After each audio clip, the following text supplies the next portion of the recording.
Bismillahirrahmanirrahim. Jazakallah khair, everybody, for joining us on this wonderful Sunday afternoon for this very important event. I first just want to introduce myself. My name is Mariam Douali, and I've been a member of ISB for too many years now, and I'm happy to be your host for this session. So I first read Malcolm X's autobiography when I was in year 9. I had a teacher who felt it was really important for me to get familiar with his story as a young Black Muslim woman. And it's so surprising to me that there are so many people who don't know about Malcolm X or know much about his life. And for me, he is really one of the greatest men to have lived in the 20th century. And he's one of the beacons of light in the civil rights movement. When I read his autobiography, I was just blown away by how much he lived 1,000 lives in the short 40 years that he was here on this earth. And for me, Malcolm's life has never been more important, especially with what's happening around the world, with the recent flare-up of riots in the US, which have been triggered by the murder of George Floyd. And I know many of you will have seen the video, or at least kind of read the articles about George Floyd, who was a man who was killed in broad daylight, essentially, by a white police officer as he begged and pleaded and said that he could not breathe. And if you're wondering why the term "I can't breathe" sounds familiar, it's because it's the same story of Eric Garner, another African-American man who was also killed by a police officer after he was put in a stranglehold until he died. But for us in the UK, we don't really have to look all that far to see what police brutality looks like and what kind of racist systems and infrastructures do to Black and brown bodies. I'm sure we all remember the death of Mark Duggan, the young man in London who was unarmed, who was also killed. We have the story of Julian Cole, who was left paralyzed and brain damaged after police officers broke his neck. We have Yunus Bentahar, who was pinned and struck by Met police officers as he appeared to have a seizure after being arrested for something that he did not do. And then we have Mohammed Khan, who after the altercation with officers was left unconscious on the floor after being pinned down by 4 cops, and the list goes on and on and on. There's so much that we can learn from Malcolm X's autobiography, and Abdul-Rehman will go in briefly into his kind of life story and what lessons we can take from it. And Malcolm's life is one, we were having a conversation just before this session, and we were talking about how for each person there's their own personal Malcolm, how do they connect with Malcolm X and how do they connect with his life story. For me, it's a book that I turn to for spiritual growth, for personal growth. But for a lot of people, he is and he was a civil rights activist, and he is a figure and an icon for both the Black community, but I think less so for the Muslim community. So I think it's really important for us to do sessions like this so we can learn a bit more about these figures that we should include in our own kind of Islamic and Muslim kind of history and community. So what I will do is it gives me great pleasure to pass you on to Abdul-Rehman Malik, who is going to kind of take us through the rest of the session. Very briefly, for those who don't know, Abdul-Rehman is an award-winning journalist, educator, and cultural organizer. In June 2019, he was appointed lecturer and associate research scholar at the Yale Divinity School, and he's also the director of the Muslim Leadership Lab, an innovative student leadership program. And he's also a massive fan of Malcolm X, like myself. So I will now hand it over to Abdul-Rehman. Assalamu alaikum, Mariam, and assalamu alaikum, everyone. Thank you so much for that generous introduction, and for Mariam for holding this space for us, to Sugra and the ISB team for hosting these events over the course of Ramadan and now after Ramadan. Bismillahir Rahmanir Rahim. Alhamdulillah wa salatu wa salamu ala rasulillah wa ala alihi wa sahbihi wa wala. Like Mariam said, I think each and every one of us has our own personal relationship with Brother Minister Al-Hajj Malik al-Shabazz, Malcolm X. And, my journey into into a relationship with Malcolm really started with my parents. We had a copy of the autobiography in our bookshelf at home, and there was an encouragement from my mother and father to read the autobiography of Malcolm X. I think in some ways I feel incredibly blessed and privileged. I grew up in a Muslim community in Toronto that was hyper diverse. And we had as our imam an African American scholar of Islam. And so, we as children were introduced to the personality of Brother Malcolm very early in our lives. And for me, at a very formative phase of coming to terms with what it meant to be a brown Muslim kid, growing up at that time in a very white Toronto, where clearly there weren't a lot of other Muslims around, so much so that we really only had a handful of mosques, and our mosque was really like a jamia, particularly for the Sunni Muslim community in Toronto. It must have been around grade 7 or 8, class 7 or 8, that I first read the autobiography of Malcolm X. And like I said, I think everyone has their own set of emotions. And I see so many friends who are already on this call, whose lives and whose perspectives have been shaped by an engagement with Malcolm, and the doorways and the possibilities that his life and reading about his life opened up for us. And so I can speak about my own experience first, and then we'll jump into the story a little bit. Reading Malcolm for me was an incredibly intimate experience. The way that the autobiography is presented is that Malcolm is speaking to you. And he's speaking about his life in incredible detail, but also with incredible honesty and transparency. The tone that comes across, which is almost as important as the content of the book, is of a man, a human being, coming to terms with his life and his humanity, seeking meaning and purpose, and being driven to an aspiration. And the aspiration is the freedom of his people and all people. And that, the thrust of that story, the power of that story, is so intoxicating that the autobiography is one of those books, if you haven't read it, once you start reading it, it's almost impossible to put down. And it leads us really also into a history and an understanding of what it means and what it meant and what it continues to mean to be Black in America, and what it means to live under the shadow of chattel slavery, and what it means to live in a system of white supremacy that is designed to subjugate not just people of color, but Black people. And that has been built on the subjugation and the annihilation and the genocide of indigenous people. And then you begin to realize that the system isn't flawed.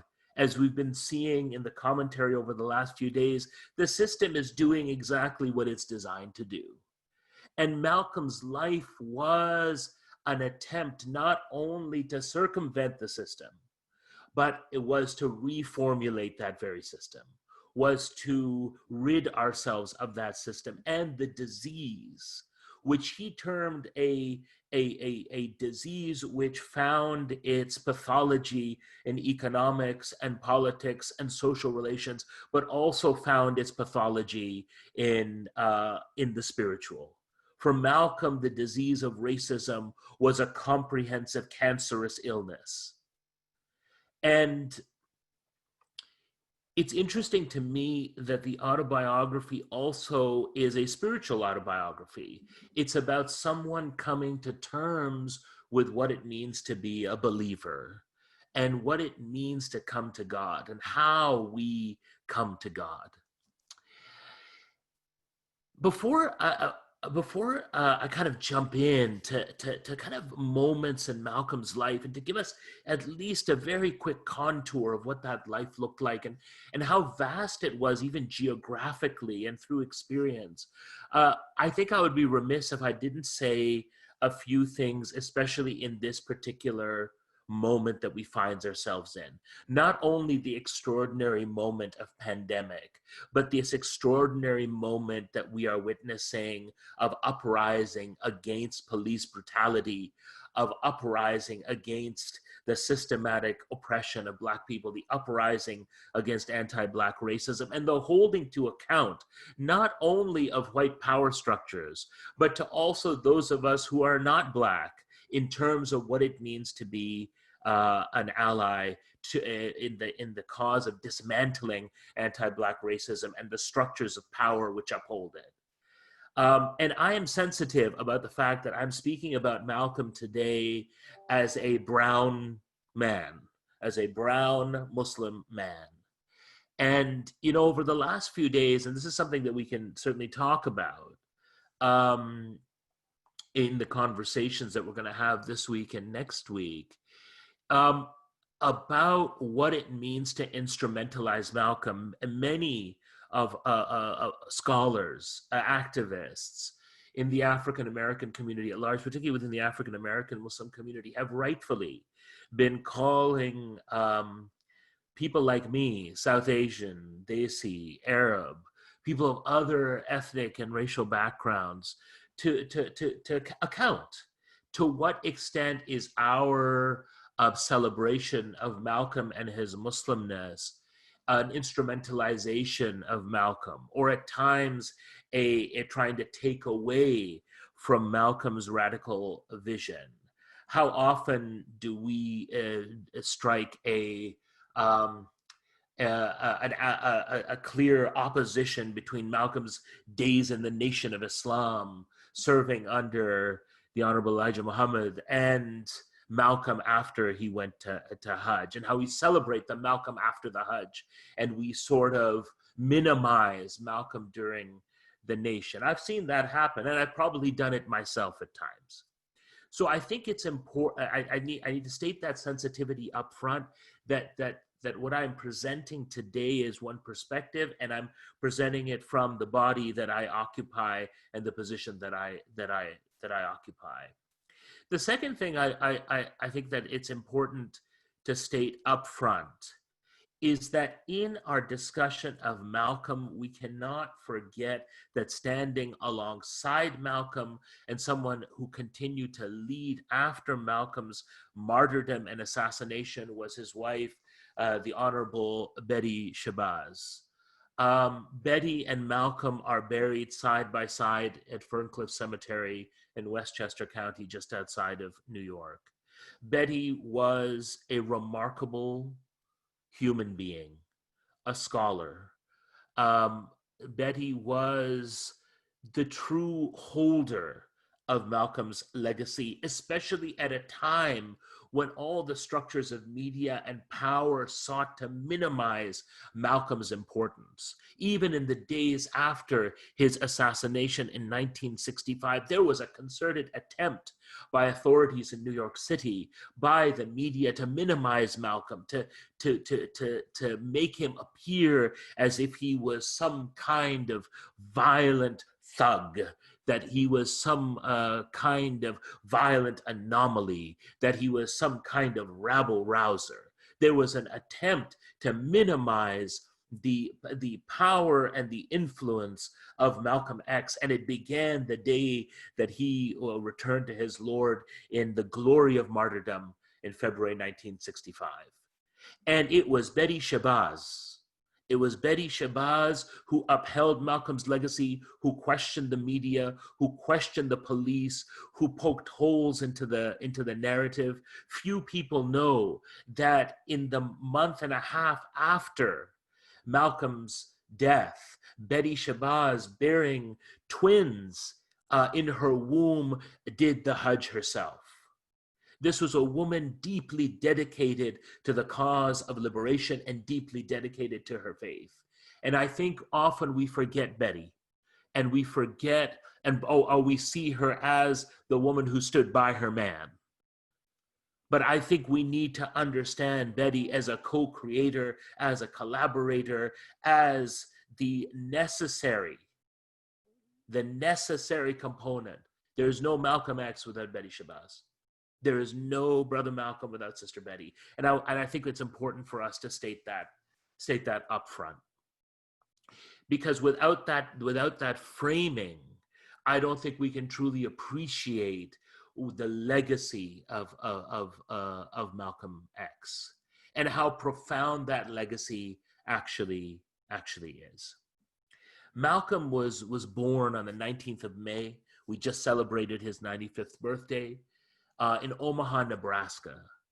He came from a remarkable family, a family where the father was a preacher, but also was deeply associated with the movement of Marcus Garvey, which not only saw at its core a recognition of Black pride, but also a very purposeful connection to Africa. That the Garvey movement was committed to building African civilization and African American civilization with a connection to Africa. And so the preaching that Malcolm's father did and the home that Malcolm's mother presided over with his brothers and sisters was a remarkable home to live in. And Malcolm describes that home. He describes his own color as having been colored by an experience of sexual violence during the period of enslavement. How he was always conscious of the color of his own skin and its ruddy bronze hue, and how he was aware of other members of his family who were more Black than he was, a constant reminder of the violence of slavery. And this is where, brothers and sisters, for those of us who do not come from that lineage, it is important to remember that encoded in the very DNA of the African American experience is the experience of enslavement and is the experience of the extreme violence that goes with that enslavement. And that is a violence which is lived. If we believe that genetic trauma is real, and I believe that, then that violence carries with it right through the generations. And Malcolm, even before there was a language around that, in the autobiography, speaks about that genetic trauma, speaks about that awareness, the awareness of his own family background. In 1929, Malcolm's family home is burned to the ground, probably by the Ku Klux Klan. The fact is, in 1920s America, law enforcement and paramilitary white organizations are terrorizing Black people in the North and in the South.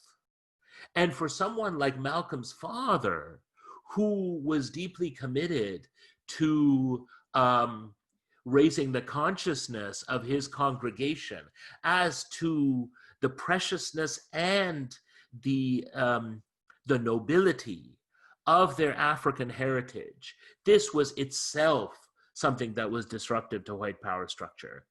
So in 1939, Malcolm's father is found dead, murdered, his body set across the trolley tracks, sliced in half. So this idea that this is something that's founded, that in Malcolm's life founded in violence, is founded in violence. And Malcolm says that the Ku Klux Klan was behind it.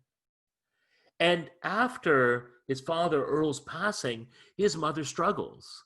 His mother struggles so much because not only does she have to work and support the family, but as Malcolm describes it, she has to hold this family together while social services and other organs of the state are trying to break that family up. and eventually she is diagnosed with mental illness, and she is sent away to a mental hospital, and the little children are scattered, and his Malcolm's birth name is Malcolm Little, and so it was the Little family, and so the family of the little children is now scattered throughout throughout different homes. Malcolm ends up in a nearly all white community in a youth hostel in what was at that time called a juvenile home. And he is so smart and intelligent. He describes it in the most incredible language in the autobiography. He describes how he was clearly the smartest child in the class, but not only is he smart, he is respected by his peers. He's elected class president of his class. And yet the teacher who he respects, it's one of the most powerful moments for me. And I wonder how you feel about it, Mariam, but it's one of those most powerful moments for me in the autobiography. It happens very early. It happens in the first few pages where he talks about him being a bit of a mascot, being a class mascot, the only black kid in the class. There's not enough of them that we feel threatened by them. But there's just enough of them that we feel like they're kind of special and interesting, playing into obvious kind of notions around how white supremacy and white society at the same time hates and exoticizes people of color and black people in particular. There is this twin process that happens, that at one time the black body is exoticized, sexualized, that black body is treated as something special, and then at the same time the black body is hated, and a system of fear is built around it. And so Malcolm goes to his teacher in this kind of stunning moment in the autobiography, in those first few pages, and in a way at that point that this is going to be one heck of a ride. Where Malcolm says to his teacher, I think I want to be a lawyer. It's the conversation that every child has with their elders. And the teacher responds that using the N-word, that's not a good profession, a reasonable profession. That's not an attainable profession for a black body like his. Maybe he should consider being a carpenter because he's so good with his hands. Malcolm finds himself eventually with his half-sister, the famous Ella Collins, who plays an incredibly important role in his life. The women around Malcolm are so vital to Malcolm's story, and in themselves are giants of the African American experience, of the African American Muslim experience. And Malcolm moves to Boston, and in Boston he gets into a kind of a strange crowd, but he also gets into the culture of the time and in the moment. And he starts to dress with his zoot suits, dyes and lyes his hair, starts hustling in Boston. And in Boston he's known as New York Red, and in New York he's known as Detroit Red. And Malcolm starts to engage with sort of, circles of running numbers and off the books betting. And, Malcolm's working at that time on the railway line between Boston and New York. And so going back and forth. Malcolm at this time runs in, finds a run-in with the law. He has initial sentence in 1944, 4 months in jail and a year probation. And then he later on gets involved with theft, which he does with his friend, another Malcolm Jarvis, and a group of white women one of whom he was dating at the time. And Malcolm starts to engage in this activity. It's interesting to read in the autobiography about how Malcolm is viewing this time. What Malcolm is doing is giving us a very street level view of what African-American life is like. What is happening? Why the hustle? And the hustle is there because there are no other opportunities. Even in the post-war era, as veterans are returning back, we know that Black veterans and white veterans were not treated equally. We know that Black veterans who had put their lives on the line fighting Nazi Germany were coming back to segregation and Jim Crow. We're coming back to a system of essentially legal division and the legal sanction of third class, let alone second class, third class citizenship. And so Malcolm gets involved with his friend, Malcolm Jarvis. They get involved in this kind of dealing, in this kind of work, and eventually that lands him in prison. Malcolm also starts to contend with race, particularly starts to contend with race as he's in a relationship with someone who is white. And he describes what that means, what that means in terms of what you consider about what is beautiful, what you consider about the Black body, how you are viewed in your community. And it's difficult reading. None of this is sugar-coated. Ultimately, Malcolm is called Satan. That's his nickname. There's something that Malcolm describes in his own autobiography. He describes how he himself has no real spiritual moorings. He is living in the moment and of the moment because that is what he is asked to do, and that is the only option that he has. The religiosity he sees around him is a palliative religiosity, is a religiosity that that seems to remove people from the moment, to imagine a heaven, a better place. He's like, I want stuff now. Eventually, Malcolm finds himself in prison. And this is where this kind of remarkable moment, spiritual moment in Malcolm's life happens. And this is vital for us to understand. And I think particularly as individuals who may not be familiar with the story, and even if we are, it's a good reminder that Malcolm's introduction to the idea of Islam is through the Nation of Islam, whose leader is Elijah Muhammad, who claims prophecy for himself, who claims that he's had a divine experience through a man named Master Farad Muhammad.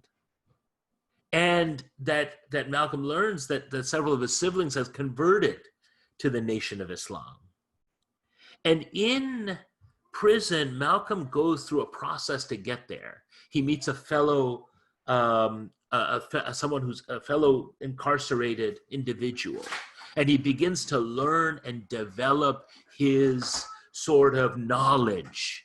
He begins eventually to read and to copy out the dictionary.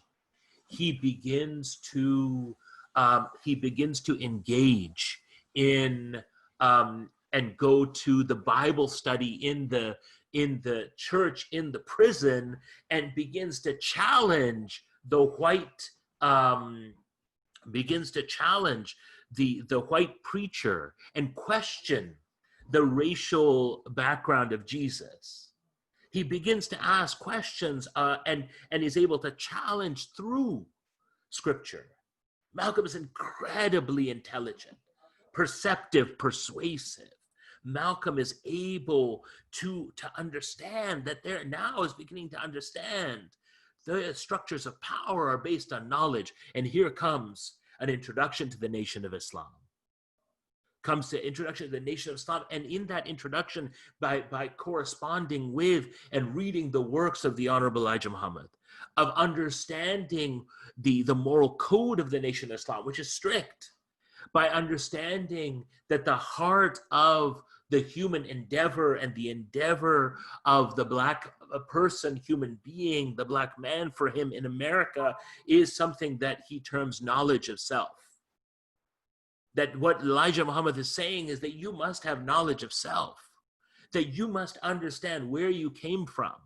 And what Elijah Muhammad was saying was that you are not merely the product of enslavement and the violence that came afterwards, that you were kings and queens from Africa, that you have a civilizational heritage, a spiritual heritage, a knowledge heritage, a political heritage, an economic heritage, that you are part of a dominant civilization, that in fact, it is European white civilization, which is the anomaly.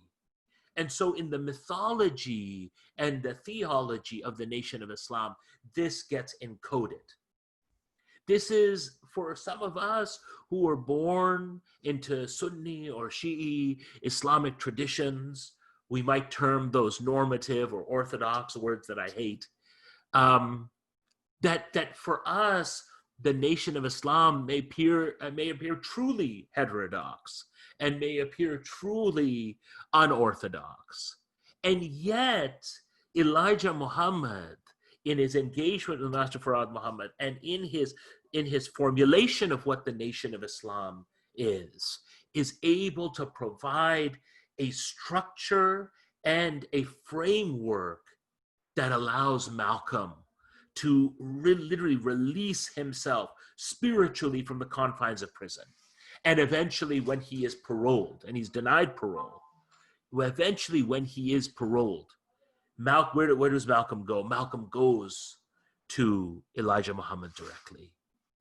He goes to Elijah, and he finds in Elijah Muhammad and in the Nation of Islam a home. And this is where Malcolm now begins his life as a religious leader. We're going to move quickly. I know we're under the time. Mariam, feel free to interrupt me at any point you would like. Really quickly, could I just remind everyone that we have a Q&A function if anybody has any questions that they'd like to ask before we close the session in about 11 minutes. Are we all right for time? Yeah. And as Sogra allowed us a little bit earlier, perhaps we'll push it a little bit if that's okay. Malcolm's journey through the nation is an important one. I think it's important for us to remember that Malcolm very quickly moves from 1952 right into 1954. Malcolm moves through the ranks of the nation. And Malcolm becomes the chief minister of the temple in Harlem. And Harlem in New York is a community which is truly one of the key, not only Black communities, but is also one of the key communities in the development of the Nation of Islam. And Malcolm becomes the head of the temple number 7. And that for Malcolm now is a platform. What is Malcolm doing as part of the temple? What is Malcolm doing as the minister? Malcolm is going out and recruiting for the nation. Malcolm is saying, and the nation is saying, that what we need now is knowledge of self. We need to build businesses. We need to build our own community. The Nation of Islam calls for a separation, not a segregation, a separation of Black Americans to create their own societies where they will have safety, where they will have economic power. The Muslims start bakeries, they start cafes, they start restaurants, they start businesses. And that is what's encouraged. Malcolm goes out and he goes corner to corner and he sells the newspaper, the Muhammad Speaks newspaper. This is the newspaper of the nation. Think about the way the Nation of Islam organizes, creating media, creating businesses, creating organizations, creating a defense team, creating a women's auxiliary, so that the Nation of Islam supporters, by the time Malcolm becomes the chief minister, by the time Malcolm becomes chief minister and completes that period, the Nation of Islam has 40,000 members, supports 49 temples. But Malcolm very early on, and this is something that's also that the autobiography doesn't always go into, is that what Malcolm starts to do is to think more broadly. Malcolm is thinking critically about the civil rights movement. And I think often we see Malcolm, and Malcolm's often called a civil rights leader. But Malcolm is not a civil rights leader. Malcolm is a human rights leader, because Malcolm's vision is beyond this, is beyond America very early. We know that in 1955, Malcolm goes to Bandung, Indonesia, to attend the famous Bandung Conference, the first conference of non-aligned nations. Malcolm in 1957 is addressing early on police brutality. And Mariam reminded me of the important place in the autobiography that the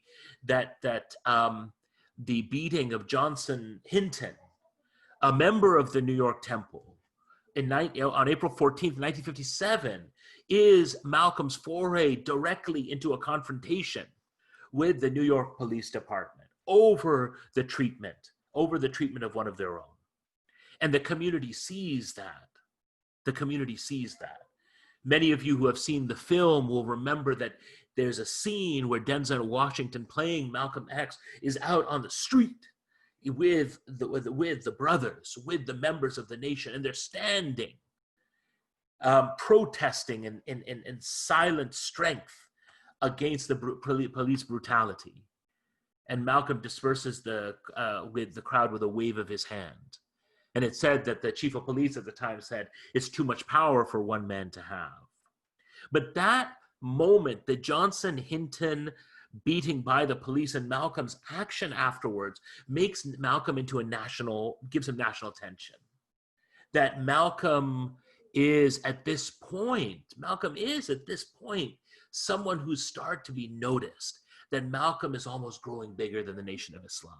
That Malcolm, as a key personality in the articulation of resistance against a system which is dedicated to the violence against African American people and which is committed to violence around the world, Malcolm is becoming a leader of that. Few people will know that in 1959, Malcolm makes a trip abroad again. He goes to Africa in 1959. Malcolm is developing a vision, an international vision, very, very early. And so we have within Malcolm X, as we get into the 1960s, the emergence of a national personality. You'll notice that Malcolm still references the Honorable Elijah Muhammad because he's part of that organization. He's part of the Nation of Islam, and the Nation of Islam plays a vital and critical role in the development of African American Islam. And I think what is really important for us to keep in mind is that we, particularly those of us who are from Orthodox Muslim backgrounds, we're very quick to drive, certain Islamic movements or others into the margins. This is not a debate about theology. This is not a discussion about theology. This is about discussion about building community and the ways in which community is built. We know that Malcolm eventually will break with the Nation of Islam. There's a number of reasons for that. Malcolm continues to agitate against police brutality. And in many ways, Elijah Muhammad, who is building a kind of an edifice, a community, an empire, an economic entity, is uncomfortable with that. Malcolm finds out about the Elijah Muhammad has had a relationship out of wedlock and has had children with his secretaries. And Malcolm is devastated by that news because it's someone who he held up in high regard. And then ultimately it is Malcolm who offers a bare, incisive, no holds bar critique of the way in which the president John F. Kennedy's assassination should be treated. And he says that, as we all know, a case of the chickens coming home to roost. And at that point, Elijah Muhammad breaks. There's a lot of intrigue going on within the Nation of Islam. A lot of intrigue. And during this time, Malcolm develops a relationship with a person named Cassius Clay, who eventually will be called Muhammad Ali. And there is in this time a deep introspection and difficulty that Malcolm goes through. But Malcolm is also now speaking as he begins to draw further away from the Nation of Islam. And in March 1964, leaves the nation. And now returns to Africa, goes to Mecca, receives his Islamic name, Al-Hajj Malik al-Shabazz, takes on that name, although Shabazz was a name that was consistent with the nation, was consistent and known within the Nation of Islam. And that Malcolm now finds a spiritual language that makes sense to him. Was he unfamiliar with that language before? Probably not. But the experience of the Hajj, where he sees this incredible spirit of unity, where he experiences a certain type of Islamic fraternity and brotherhood, it was powerful to him and gives him the kind of the language and the spiritual insight that now begins to shape the last few months of his life. During this time in Africa and in coming back to the United States, he formulates two organizations: the Organization of Afro-American Unity, which is reflecting a more inclusive political agenda for human rights for Black people in America. And he wants to lobby. He's not content with fighting it in the Supreme Court or elsewhere. He's going to take it to the UN. He's going to internationalize the struggle of African-American peoples. And at the same time, Malcolm forms something called the Muslim Mosque Incorporated, because he knows he needs an institution that can address faith, that can address religion, that can address spirituality. And so Malcolm, during these last few months, he's traveling. He's in London. He's at the Oxford Union, as we know. He's in the South. He's at the March in Washington. Malcolm is speaking, and his speeches are known to us. And more is constantly being discovered by incredible scholars who are continuing to do the work around Malcolm. Scholars like Zahir Ali, Mail Hassan, and others. Who are continue to look at Malcolm's legacy. Scholars like Sohail Dolatzai look at the emergence of the Muslim International. Scholars like Rasul Miller are looking at the ways in which Black radical movements began to develop in the aftermath of Malcolm's death. Malcolm's assassination, finally, Mariam, if you allow me just a few moments, we move very quickly. Malcolm's assassination on February 21st, 1965, definitely involves certain members of the Nation of Islam, but there's a lot of questions around the assassination. The recent Netflix documentary raised as many questions as it answered around who assassinated Malcolm X. But what we do know is that Malcolm's house was firebombed a week before his assassination. And it was said that certain members of the Nation of Islam did that. His family was almost killed in that attack. And on February 21st, Malcolm was assassinated. Where is Malcolm at that point in his life? This is the subject of so much discussion. It's a universe, really, to understand the legacy of Malcolm. But I want to share one thing with you, and maybe we can stop there. There's a section of the autobiography in which Malcolm speaks, and it's the last chapter, and he's speaking about the fact that he knows at that point that he's a dead man. He knows that death will come early. He's not afraid of death. And yet, this is what he says. This is what he says, and this is really important. And he's talking about this last part of his life. Every free moment I could find, I did a lot of talking to key people who I knew around Harlem. And I made a lot of speeches saying true Islam taught me that it takes all of the religious, political, economic, psychological, and racial ingredients or characteristics to make the human family and the human society complete. And then he continues. And I think for those of us who often hold to a certain type of religiosity, I think this is important. Since I learned the truth in Mecca, my dearest friends, have come to include all kinds, some Christians, Jews, Buddhists, Hindus, agnostics, and even atheists. I have friends who are called capitalists, socialists, and communists. Some of my friends are moderates, conservatives, extremists. Some are even Uncle Toms. My friends today are black, brown, red, yellow, and white. I said to the Harlem Street audiences that only when mankind would submit to the one God who created all, only then would mankind even approach the quote-unquote peace of which so much talk could be heard, but towards which so little action was seen. There's something for me in that line that epitomizes my Malcolm. And like we talked about right at the beginning, to bring it full circle, we each have a relationship with Malcolm. Malcolm, as his spiritual vision grew clear, the breadth of his embrace grew broad. He never gave up on what we would now term a commitment to radical transformation. That never changed.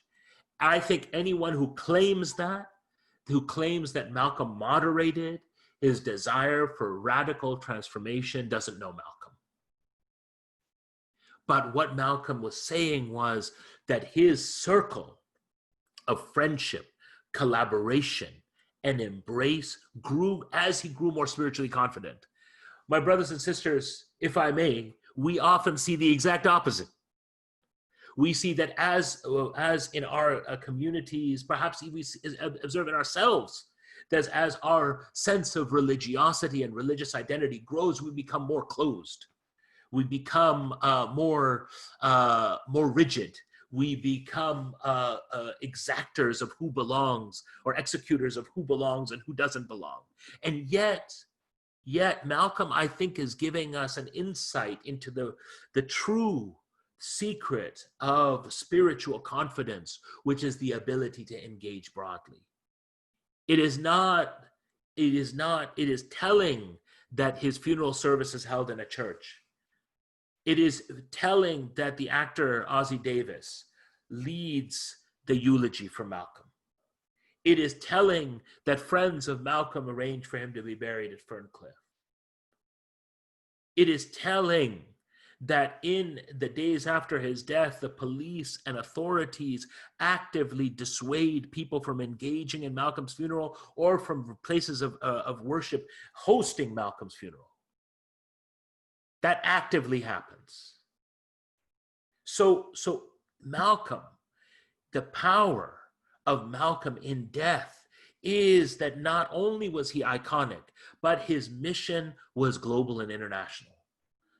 And I think for the moment that we're in now, where we, particularly those who want to experience allyship and engage in community with our Black brothers and sisters, with African Americans, with those who are facing anti-Black racism, is to be guided by their leadership through humility, is that true allyship means embracing and engaging. And true allyship means questioning our own inhibitions, our own prejudices, our own racisms, our own ethnocentricities, and at times knowing when our voice is needed and when it is not needed. There's so much more to be said, Mariam, and I have gone over time. I know there's a few questions. I wonder if we could continue this until I guess 12 o'clock my time, 5 o'clock your time, and maybe at least put the questions on the table so we can maybe pick them up next week, and we can pick up discussions next week as well. I think if people will allow us, we'll run a little bit late today and finish at 5, so we can make time for at least 1 or 2 questions. So let me just start with a quick question from Selena, who is asking, in your opinion, what kind of person would Malcolm do in the current circumstances? I mean, it's such an important question, and I think often I ask, so what would Malcolm do? Malcolm would be at the front lines of this thing like he was in his own life. Malcolm would be standing with the movement for Black Lives. He'd be standing with those who are on the streets. Malcolm would be there. And he was there. That's the thing. Malcolm was there. Whether it was in California when he went to Los Angeles, whether it was Johnson Hinton, whether it was Malcolm constantly saying that police brutality is at the heart of these systems and structures of organized violence against Black people in America, and frankly around the world. Malcolm was there. The fact that the Black Panther Party, which is one of the great legacies of Malcolm, the emergence of the Black Panther Party, what is it? What is that important? What is that important legacy? That important legacy is that the Black Panther Party was calling for an end to police brutality. That the Black Panther Party was saying that we're going to have breakfast programs. And as Brother Rasul Miller recently pointed out to me and reminded me, in fact, the reason why J. Edgar Hoover and the FBI considered the Black Panthers as being the greatest threat to America was for no other reason that they were feeding kids in the hood. They were giving them breakfast. They were creating schools outside of the schools where kids were respected. And so I think that's where Malcolm would be now. And I think what's important also to remember, and I see one of the comments, Mariam, is that Malcolm was also engaging with the British community, and we know that. People like Muhammad Ibrahim Salim al-Hassani, Ghayasuddin Siddiqui, the early FOSIS leadership hosted Malcolm in the UK. And that he went to the village of Smethwick outside of Birmingham to see what racism was what kind of racism was wreaking havoc in those places as well. So that internationalism, that connection, Malcolm knew the Black Atlantic before we called it the Black Atlantic. He knew that this connection between Africa and the United States and Europe and this is a deep relationship. And Malcolm was navigating that space. I also want to thank the brother or sister who talked about the name Al-Hajj Malik al-Shabazz being given to him during the NOI. I appreciate that. I appreciate that comment very, very much. There is this very interesting question around sort of Martin Luther King. And Martin Luther King and Malcolm had one kind of momentous meeting on the steps of the U.S. Congress, which is often talked about. But Malcolm had reached out to Coretta Scott King. There had been the beginnings of a conversation. Malcolm definitely did not believe in nonviolence as a political philosophy, but I would say that, as we know, the recent book by Peniel Joseph, scholar of African American history, called "The Sword and the Shield," it does a really interesting job of beginning to bring the legacies of Malcolm and Martin together. And there's been a lot of talk about what the Malcolm and Martin legacies are, and in many ways, the arc joins, and to the point where Malcolm was, Martin came to. The internationalism, the rejection of the Vietnam War, the commitment to more radical action, addressing issues of poverty. People will often not remember that Martin Luther King Jr. was in Memphis because he was supporting workers who wanted to be unionized, sanitation workers who wanted to be unionized. The vision was growing. And in the same way that Malcolm's vision wasn't merely a political vision, but it truly was, as he says, it's religious, it's social, it's spiritual, it's economic, it's political, right? That's why, and the dismantling of anti-Black racism is a systemic dismantling And we have to see that as a systemic dismantling. And there's a role that each and every one of us plays in that. And in the internationalization of Malcolm, why does Malcolm travel so well? Why is the legacy that Betty preserves, why does it travel so well? It's because it speaks to inherent truths about the systems of power, privilege that exist today. Jazakallah khairan everybody for joining us. أقول قولي هذا أستغفر الله لي ولكم أعوذ بالله من الشيطان الرجيم بسم الله الرحمن الرحيم والعصر إن الإنسان لفي خسر إلا الذين آمنوا وعملوا الصالحات وتواصوا بالحق وتواصوا بالصبر. جزاك الله خير. السلام عليكم. Assalamu alaikum, everyone.